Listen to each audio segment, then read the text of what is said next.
Hola, ¿cómo están? Soy Diego Gaspar, autor de La Carta del Abuelo. Fíjate que esta novela es una colección de sentimientos que yo fui coleccionando, digamos, fui registrando durante mucho tiempo, y lo que me inspiró más que nada fue la carta que nace o la carta que inspira la novela. Es una carta que mi bisabuelo deja una vez que lo fusilan durante la Guerra Civil Española. Mi bisabuelo, en la novela lo trato como si fuera mi abuelo para reducir un poco el tema filial y para hacerlo mucho más rico y más entretenido. Y a este señor, mi bisabuelo, lo fusilan en 1940, justo cuando acaba la Guerra Civil Española, cuando las cosas se decantan por el gobierno franquista, y antes de morir deja una carta entrañable, porque es una carta que se escribe desde la reconciliación, digamos, y esa carta a mí me la da mi mamá cuando tengo yo más o menos 15 años. La recupero después de una serie de mudanzas y una vez que la encuentro, lo que quiero hacer con ella es inspirar una historia o tratar de armar algo con ella.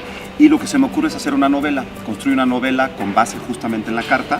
La carta la divido en 3 folios y la novela, en breves palabras, es un par de gemelos que están en la preparatoria, deciden ir en busca de su sello filial y encuentran en la carta el pretexto perfecto para ir en su búsqueda. Ellos hacen el mismo recorrido que hizo su bisabuelo 70 años antes, desde que lo agarran en París hasta que lo llevan a Madrid y lo fusilan ahí. Entonces es una historia que tiene mucha amiga sentimental, mucha amiga emocional, porque los dos chavos que están en prepa están en una etapa de sus vidas donde están por definirse, por autodefinirse, por empezar a tomar de la vida lo que mejor puedan tomar y por empezar a crear una identidad. Entonces la novela es una novela muy atractiva en términos históricos, porque además de ser una novela ficcionada, tiene algunas anclas históricas, como es la figura de este señor, que es mi bisabuelo, y como son toda la historia de la Guerra Civil Española. No pretende ser una novela histórica, es una novela ficcionada, pero tiene como componentes esenciales, digamos, de inspiración a este hombre, a su tragedia personal y a su tragedia íntima que se generó en mi familia, ¿no? Una vez que este señor muere, la familia se entera del asesinato o del fusilamiento, y sí se genera una ruptura bien importante, ¿no?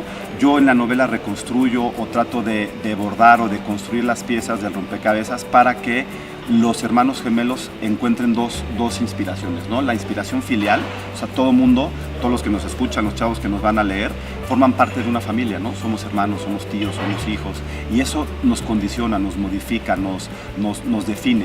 Y por la otra parte, busco una senda también muy reconciliatoria. Todas las familias tenemos al interior fracturas, tenemos odios, tenemos diferentes situaciones que por alguna u otra razón se generan conflictos. La novela lo que busca también es una potencia reconciliadora al interior de las familias, ¿no? Esta novela creo que tiene una gran virtud, que puede ser un espejo muy íntimo a una familia que por diferentes situaciones encuentra una tragedia que tiene que ver con una guerra, como muchas otras, y el espejo también puede ser universal, porque además durante el recorrido estos dos chavos que se llaman Julia y Diego encuentran valores que los van definiendo, ¿no? La libertad, la valentía, la responsabilidad, y al final los chavos se logran reconciliar con ellos mismos sobre todo, y logran encontrar en la figura de su abuelo un ejemplo a seguir, ¿no? En una primera instancia había decidido tener un nombre más preciso, le había llamado La Carta de Zugazagoitia, porque mi bisabuelo en este contexto se llamó Julián Zugazagoitia. Entonces después cambié el nombre para hacerlo más universal y lo puse como La Carta del Abuelo. Ese fue un primer reto. Un segundo reto fue convencer a mi familia de que me dejaran publicar la carta, porque la carta había estado, guardada durante 70 años por diferentes razones. Yo creo que la principal tuvo que ver con el trauma que generó a la familia, ¿no? Un padre totémico, ¿no? Con una gran trascendencia política, y que además era una figura de la República, termina fusilado en un cementerio, en el cementerio de la Almudena de Madrid. Y el tercer reto fue escribirla. Yo me sometí a una buena disciplina. Todas las mañanas me levantaba muy temprano y por lo menos escribía entre 2.000 o 3.000 palabras. y esa disciplina o ese hábito, digamos, fue construyendo la historia poco a poco.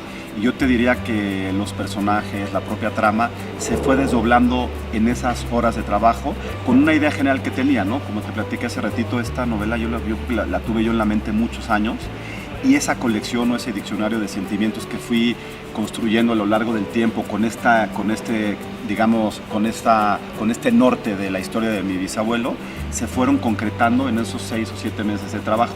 Y después el cuarto reto fue buscar editorial, encontrar una casa que le gustara la historia y trabajar la edición para que fuera una edición muy amigable y que fuera un trabajo muy, muy acabado para los lectores.